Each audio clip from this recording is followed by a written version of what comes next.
What's going on, YouTube individuals? Your boy EsperReview back with another review, a video game slash movie review on Tekken Hybrid, the bundle that features Tekken Blood Vengeance, Tekken Tag 1, and Tekken Tag 2 Prologue Memo. Now, I'm going to try to dissect as much stuff as I can on this disc, try to get a little analytical for you guys, give you the pros and the cons that I had about this disc at.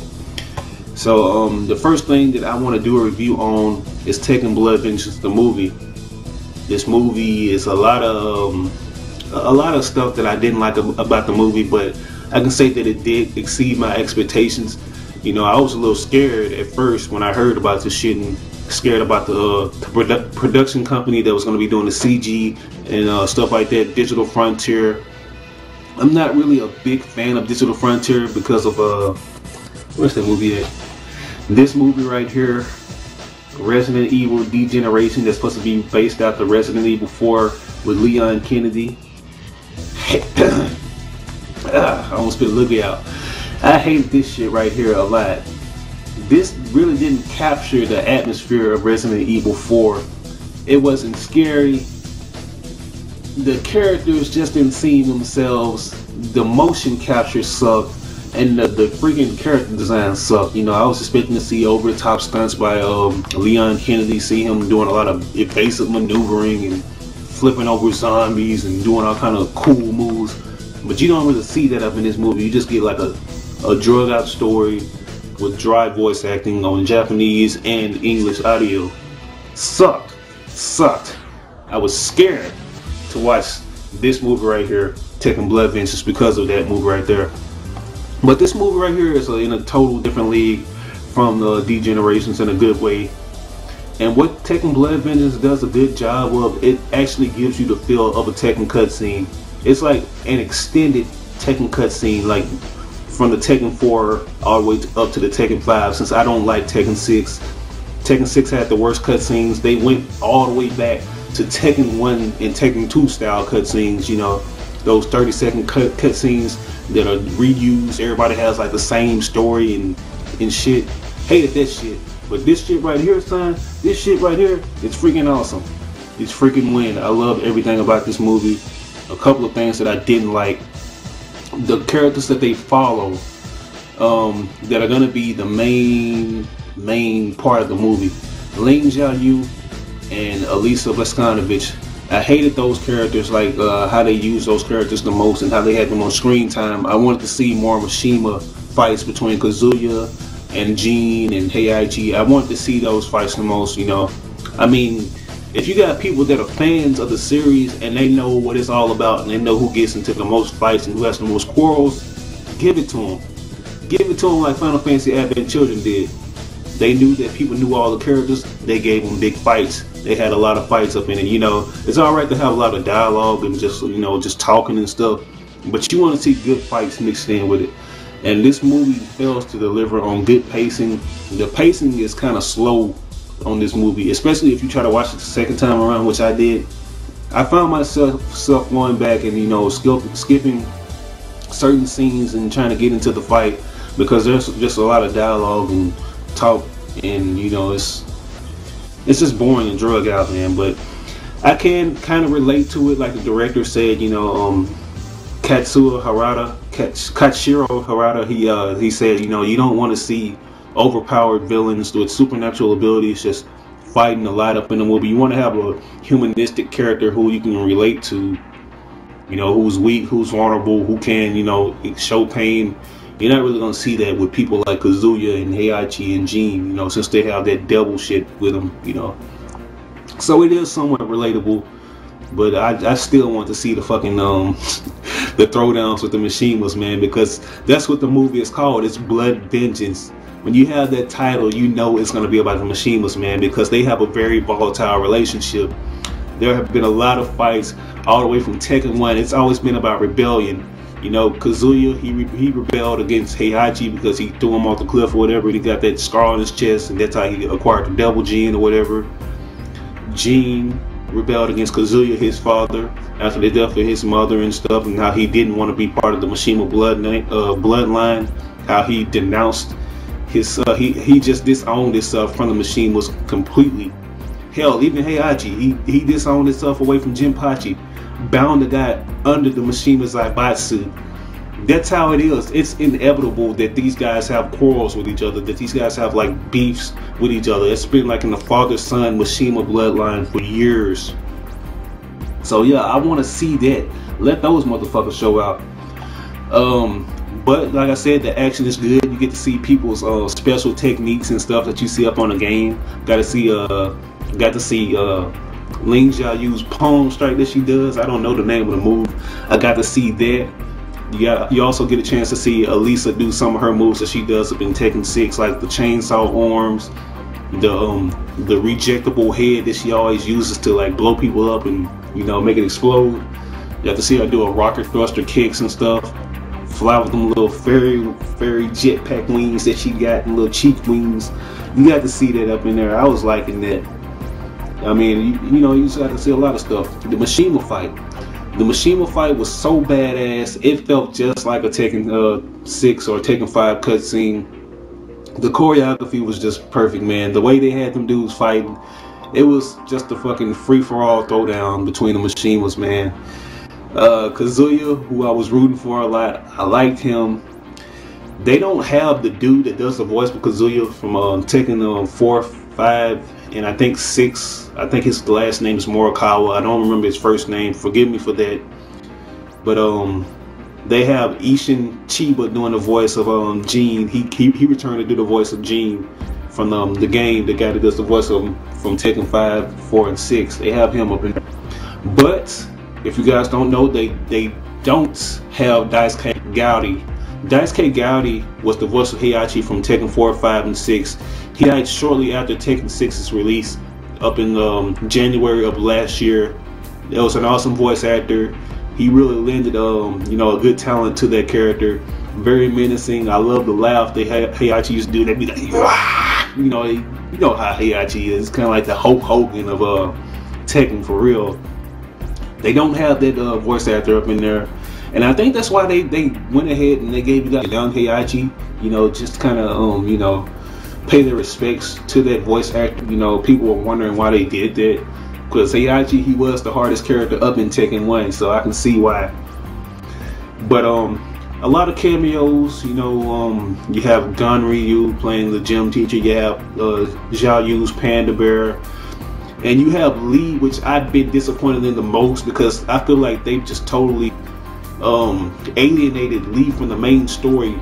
Lee should be a part of the Mishima story for real, because he's the adopted son of Heihachi, and he's had more beefs with anybody, you know, that anybody else has had with the Mishimas, like Kazuya and Heihachi. He hates those guys, and the way they just turned him into a slapstick character really pisses me off. You know how he always did up in every cutscene on Tekken 6. He always does that shit right there, and he's like excellent, you know. And he ain't nothing but a teacher on this freaking movie right here. He's a pushover and everything, you know. This guy right here, he should be the main character within the Mishima fights for real. Like, I want to see him duke it out with him, because that was part of his mystique. He was like the venom. He was the poison that could, you know, kill, who had the potential to kill like Heihachi or Kazuya or any of the Mishimas. He was that venom, man, but they totally just turned him into a slapstick character just so they can push another useless character up in his place, Lars Alexanderson.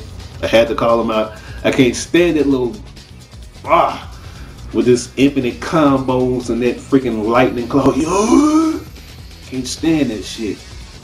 Yeah, man, but they better get some kind of reconciliation going with Lee Chaolan, man, because I do not like what they did for my boy. He used to be the badasses of all badasses, and now he's just a joke character within this series.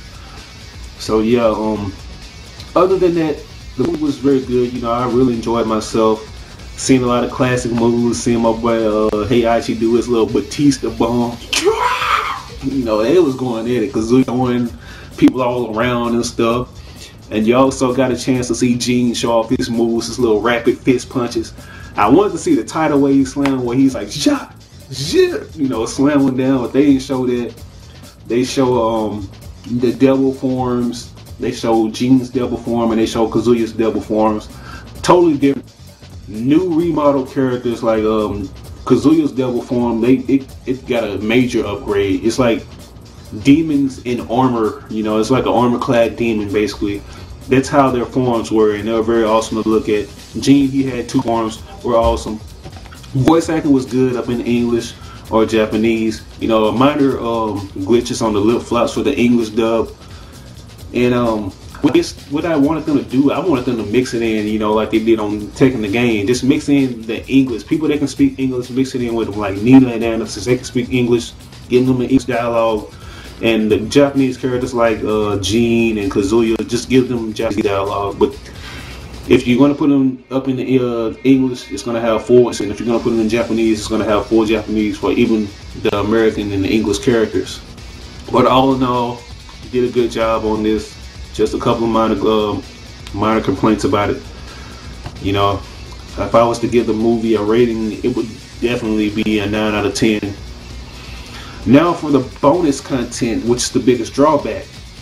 The bonus content, the way they have it on the disc, I'll just go ahead and say it. Tekken Blood Vengeance, that's the overall meat on the disc. That's the juicy part of the disc. The bonus content, which is like Tekken Tag 1 and Tekken Tag 2, the demo, they're installation only. You have to install this on your PS3. You have to install Tekken Tag 1 and Tekken Tag 2. And if you're like a pack rat and you don't have that much space on your PS3, you're gonna have to delete some shit so you can play these games. You know, I think it's mandatory for Tekken 1, you know, but Tekken Tag Tournament 2, I don't think that you should just download that shit on there or install it on there. You know, basically it's just like having a save data utility. It's not really on the freaking PS3 because it requires the disc. You have to have the disc in order to play both of those features. Now, I mean, it's stupid. Why would you have to install it on the freaking PlayStation 3? But if you don't have the disc, you can't play the stuff. So it's just a save data utility. The Tekken Tag Tournament 1 features all the stuff that you had on the original disc. You know, I really enjoyed Tekken Tag Tournament 1. Tekken Tag Tournament series, it's not really canon material within the Tekken story. You basically get to know who's beefing with who has like these certain relationships with these other characters. That's basically what it is. It's just like an all-star get-together of all the famous Tekken fighters put into one game, you know. And it features all the stuff, all the characters that you had to unlock on the PlayStation 2 version. They're already unlocked. All the features, all the cutscenes, everything's been unlocked. The only thing that I hate about this shit, no online gameplay. Namco Bandai, what the fuck were you thinking? You could have gave us some online gameplay with this game. You know, this right here was like people's like favorite Tekken game to play. And I don't know why I was thinking that it took a lot for them to make this game, but it really did not take a lot for them to make Tekken Tag Tournament 1. And I'm pretty sure it's not going to take a lot for them to make Tag Tournament 2, because it's basically just a copy and paste of all the previous Tekken characters from those other games and put it into this game. You already have the move sets and stuff with a couple of minor upgrades and just a little graphics card or whatever. You already have that up in the game, so it's not that much. Yeah, but the online play really killed this game. You know, it really needed that. Now for the Tekken Tag Tournament 2 demo, I had to say that's the most bare bones part of the disc. I was hyped to play that freaking demo, man, but this demo only features 4 characters, you know, which is understandable, but they're your least favorite characters. You know, you want to see characters like normal Jin and normal Kazuya, maybe Martial Law or Forest Law if they have him on the game, which I doubt. I want to see that character on there, but they don't have him. They only have Devil Jin, Devil Kazuya, Alicia Bliskanovich, and Ling Xiaoyu. Now, what I say I'm looking forward to, and what I like about this game, I'm looking forward to all the environmental destructions, and like the different character models. They have been upgraded. Facial expressions have been upgraded and remodeled. It looks way better than Tekken 6, guys. I'm going to tell you now, the graphics are stellar, high quality graphics. When you take damage, your clothes rip, you get dirty. If you fall on the ground too much, you start to see dirt. If you fall in water too much, you start to see mud on the characters. I like that. But my main gripe that I have about the demo, when you got all these 4 characters, even when you play up on regular arcade mode, and you have to go up to all 8 rounds, it's just a mixture of all those 8 characters. I mean, those 4 characters, just mixing them up. It's like playing roulette. You're not gonna face different characters like they should have did. Like, even if it's just a demo, let us face the other characters up in the game. You know, even though they're not playable, it would be fun if you got to face them. Don't just mix all those characters up.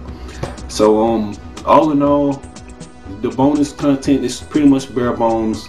The main meat of the disc is the Tekken Blood Vengeance movie, which is featured in 3D. I think all the different content on this disc are featured in 3D. I want to give this game an 8.5. That's the total score I'm going to give this little bundle right here, an 8.5. If you're a Tekken fan, if you're a Tekken purist, go ahead and pick this up. It's fun to play. It's fun to get back into Tekken Tag Tournament 1, and you know, you get a chance to test out your skills on Tekken Tag Tournament 2. So pick it up, and you also get a chance to see the movie, which is basically the one that's the main feature that's on this DVD Blu-ray. Yeah, but this is your boy EsperReview coming in with another review. Sorry for this sloppy review yeah, Tekken Hybrid 8.5. I will catch you guys later. Peace.